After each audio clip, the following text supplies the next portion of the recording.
The first insult came before I even walked through the front door. Whose Corolla is ruining the aesthetic? Trent's voice floated through the open bay window as I stepped out of my 10-year-old car, its sun-faded paint tucked awkwardly between Vanessa's BMW and Blake's spotless white Range Rover. I heard laughter, loud, entitled, oblivious, and familiar. It didn't bother me the way it once did. Not anymore. I adjusted the strap of my worn leather bag, stepped out into the crisp Massachusetts air, and smoothed down my navy blue thrifted blazer. On the surface, I was still the poor cousin, Claire Whitmore, the orphaned niece raised on sentiment and second chances. But what I carried in my bag today could snap the Whitmore family tree in half. The Whitmore estate hadn't changed. 3 stories of colonial opulence, still echoing with the footsteps of my grandmother Margaret. She'd built the family fortune and held it with quiet power until Gregory, my uncle, took over. He transformed the family into something she would have hated, hungry for status, allergic to substance. I was greeted by Ms. Gwendolen, our longtime housekeeper, who looked at me with warm eyes and an even warmer hug. Still driving that little car, Claire? I grinned. Still doing everything else quietly, too.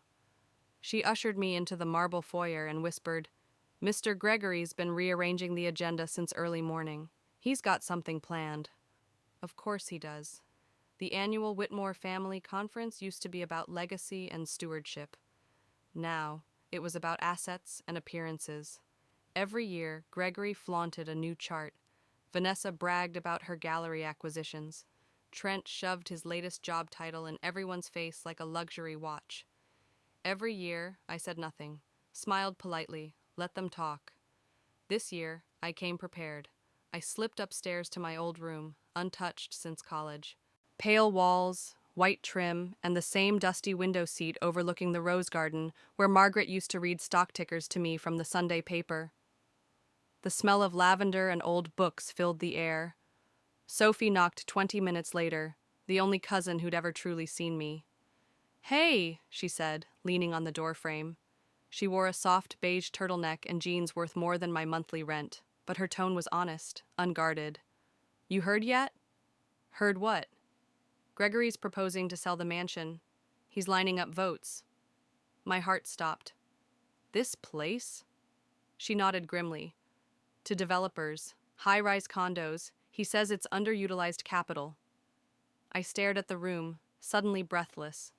Margaret's home, where she taught me compound interest and compassion, wasn't just wood and brick. It was our last link to something honorable in this dynasty. What's the vote structure? I asked, already knowing. Weighted by declared assets, he controls nearly 40%. And mine? Sophie winced. 2. I looked down. Deliberate invisibility had a cost.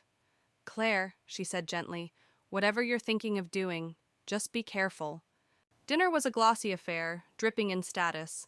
Crystal glasses, rare wines, people who mistook elegance for virtue.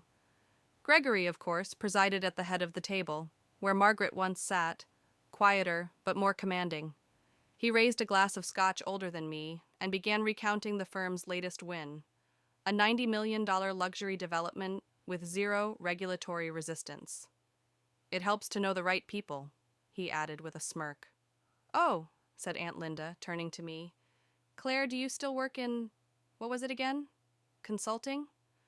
Financial strategy, I answered calmly. Still building. Ah, she nodded vaguely, eyes already drifting.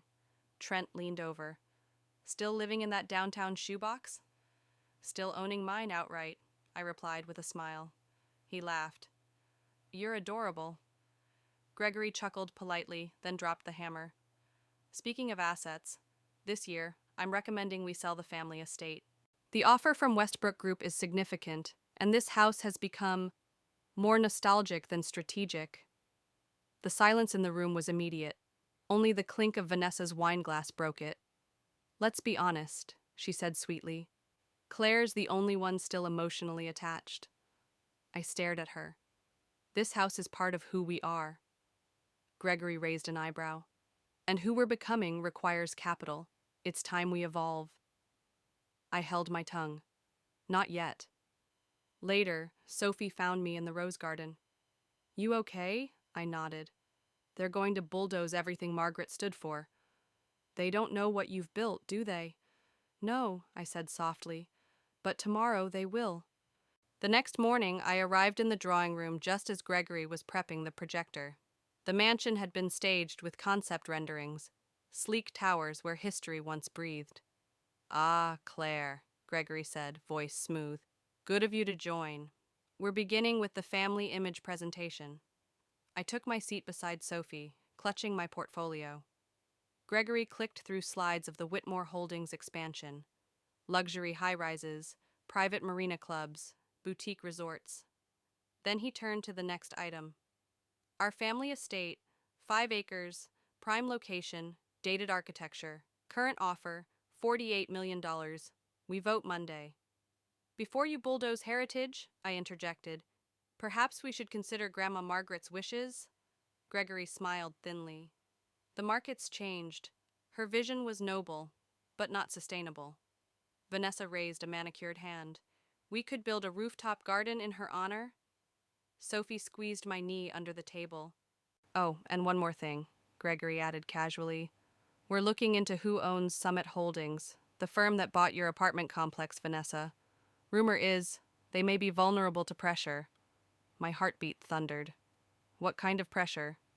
Planning approvals, tax reviews. We know people. Might convince them to sell. Trent snorted. They should. The guest policy there is ridiculous. I had to register my driver. Gregory leaned in, his voice silky. Power is about knowing how to push. Softly. I stared at them, thunderstruck, not by their ruthlessness, but by the cruel irony. They were planning to harass me. Understood, I said coolly, folding my hands. You want a power play, Uncle? You're about to get one. If you've ever been overlooked after giving your best, type 1. This isn't the story of the poor cousin. This is the story of the blade they didn't see coming. It started with a complaint over coffee. I had to register my dog walker, Vanessa said, scowling into her soy latte. Can you believe that? At our building? The one we've lived in for years.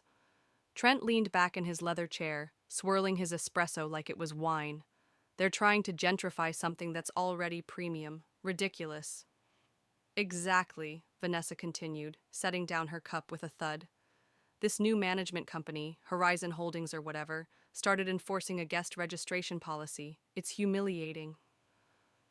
I sat across from them at the breakfast table, swirling honey into my tea, careful not to react. Not yet. This building they were complaining about? I'd bought it anonymously through Summit Investments, using a holding company structure I'd spent years perfecting. Every change they despised, from the improved lobby lighting to the enhanced security system, was my doing. They didn't even realize they were living under my roof. Maybe we should talk to Gregory, Blake suggested, joining the conversation with a yawn. Get the family name involved. I'm sure we could pressure them to sell. You know what? Trent added, his voice laced with the casual cruelty of someone who's never been told no. We could start with the zoning board. Richard has connections there. Vanessa nodded. Yes, let's make it difficult for them to operate. A few well-placed calls could do wonders. I looked up slowly.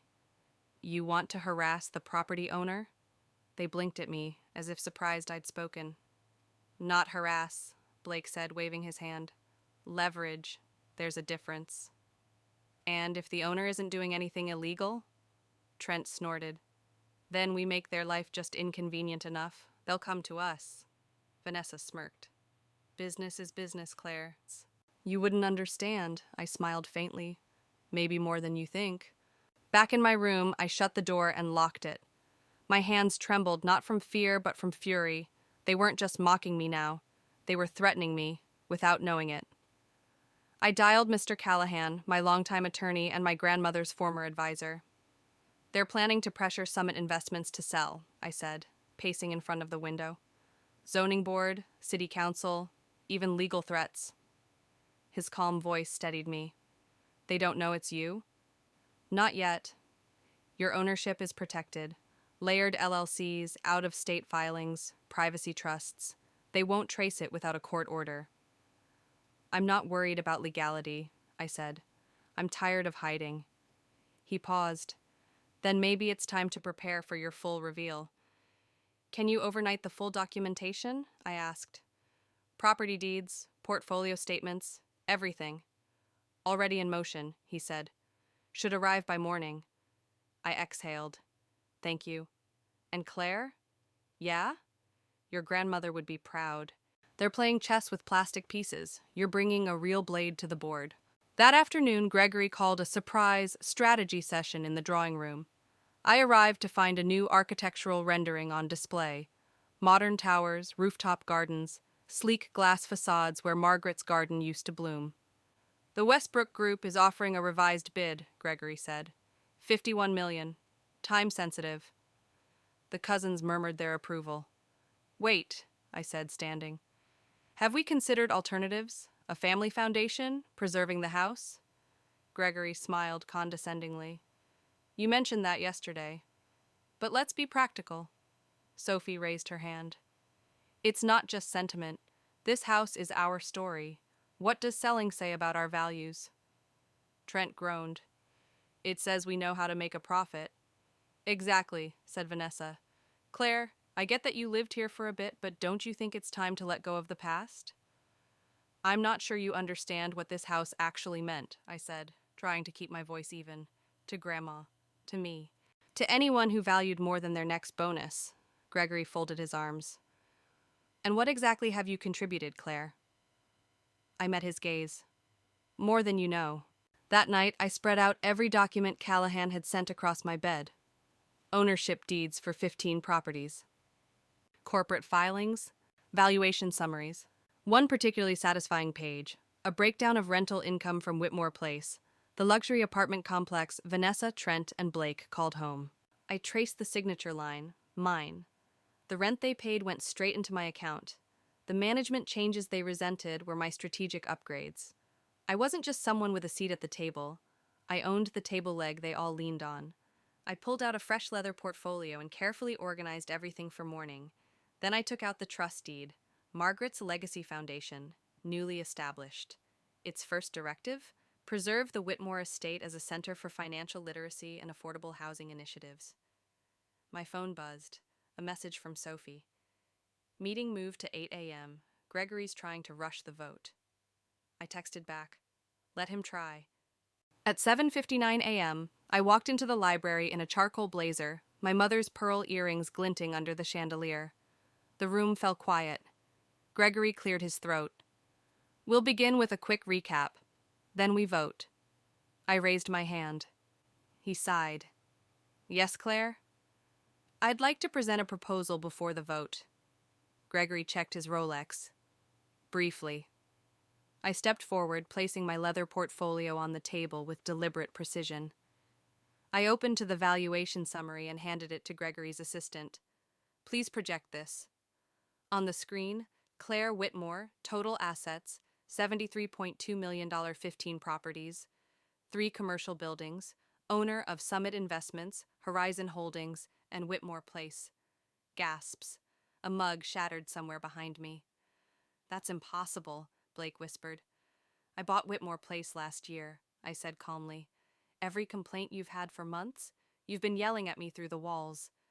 Vanessa turned crimson. I approved the renovations, I continued. The security system was upgraded after a break-in near your floor. The guest policy? Instituted after 3 incidents involving unauthorized access. Gregory's voice was sharp. How did you... Quietly, I said. While you were showing off, I was building. While you chased Flash, I studied fundamentals. Grandma didn't teach me to impress. She taught me to endure. He glared. You still don't have the votes. Actually, I said, producing one final document, I do. I laid out the deed for Jenkins Development Group, a quiet stakeholder in Whitmore Holdings. I had acquired their shares through blind trusts and proxies. 35% total. Enough to block the mansion sale. Enough to end Gregory's reign. Any questions? I asked, scanning the stunned faces around the table. Trent choked out, What the hell are you playing at? I looked at him, my voice calm. Chess. You've been playing checkers. If you've ever been dismissed by people who didn't know your strength, type 2. Tomorrow, the blade cuts clean. The projection screen blinked to life, and silence fell. Let's review the updated ownership breakdown, I said, my voice measured, every syllable slicing cleaner than the next. Total assets, $73.2 million, voting share 35%, enough to block any motion requiring supermajority. No one moved. Gregory's assistant had frozen, the laser pointer trembling in his hand. Vanessa looked like someone had slapped her with her own Gucci clutch. Trent's jaw slackened. Blake spilled coffee down his shirt and didn't seem to notice. Sophie was the only one who smiled. "Claire, this isn't possible," Gregory finally said, staring at the screen like it might glitch and fix itself. You couldn't have amassed this much, not without anyone noticing." "I didn't need to be noticed," I replied. "I needed to be smart, patient, and underestimated." "You've been manipulating the board," he accused, "acquiring shares behind our backs." "No," I said. "I've been investing, legally, transparently. Just not under the names you expected." He took a step toward me, voice low. "You blindsided this family." I met his gaze, unwavering. "No, I protected it, from being gutted and sold for profit by the very people who claim to represent it." The room erupted. "I can't believe this," Trent muttered, flipping through the documents I'd distributed. "She's been living like a pauper just to stage some melodramatic reveal?" "Claire, you made us look like fools," Vanessa hissed. I turned to her calmly. "You did that yourselves." Gregory slammed his palm on the table. "Enough. You may have blocked the vote, for now, but this tantrum doesn't change the reality. The Westbrook offer is valid, the development is lucrative. And the estate is sacred," I said. "To Margaret, to our legacy, to anyone who remembers what built this family." He waved a hand. "Don't invoke my mother. She believed in growth." "No," I corrected. "She believed in values, and she never weaponized them." The tension deepened as Gregory circled the table like a predator assessing his options. The rest of the family avoided my eyes, until Brad, of all people, spoke up. "So, what now? You just block everything? Is this revenge?" "No," I said. "This is stewardship." Sophie added quietly, "Maybe we needed to be reminded." Gregory ignored her. "You still don't have a majority, and you're not experienced in corporate governance. You've never held a C-suite role. This isn't your world, Claire." I smiled. "Funny, because I own more of it than you do." His eyes narrowed. "Watch yourself." "There it is," I said softly. "The threat behind the charm. The same tone you used when you told me I'd never amount to anything unless I married well." That was a joke. It wasn't funny. Inside, my chest was burning. Not from fear, but from years of silent bruises finally surfacing. Every snide remark, every exclusion from business conversations, every "you wouldn't understand." I understood perfectly. Gregory straightened his blazer. "Fine. You've made your play. What's your counteroffer?" I pulled out one last folder. "I've transferred ownership of my assets into Margaret's Legacy Foundation. It's a nonprofit, focused on affordable housing and financial literacy." He scoffed. "You're turning down a multi-million-dollar payout for charity?" "No," I said. "I'm honoring the name on this house." Vanessa rolled her eyes. "You're impossible to work with." "Good," I said. "I didn't come here to be agreeable. I came here to preserve something worth keeping." That night, alone in the library, I stared at the fireplace where Margaret once sat knitting while CNBC murmured in the background. I could still hear her voice in the walls. "The louder they are, Claire, the more fragile their foundation." My phone buzzed. A text from Gregory. "This isn't over." I stared at it, then typed back. "No, it's just beginning." If you've ever had to prove your worth to people who should have already known, type 3. Some battles aren't fought to be loud, they're fought to be final.